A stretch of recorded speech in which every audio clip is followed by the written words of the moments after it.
Esingizda bo'lsa, bir mijozimizni loyiha ishlarini boshlaganimizdan keyin o'zlarini ishlab chiqarayotgan shokolad mahsulotlaridan bizga sovg'a sifatida tashlab ketgan edilar.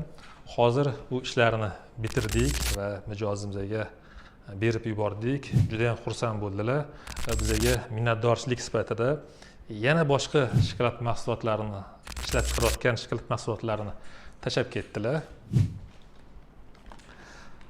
Afa Brothers kompaniyasi hozirgina boshqa korobkasi ham bor edi, ochib yeb ko'rdik.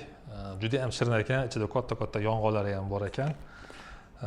Hammaga shunaqa saxovatli mijozlar nasib qilsin. Inshaalloh biz tuzgan loyihalarimiz ham ularga ma'qul kelib, shu uyda baxtli kunlarni o'tkazish nasib qilsin. Bolalar hozir buni yeymiz deyapti, qisqaroq qiling deyapti. Salomat bo'linglar.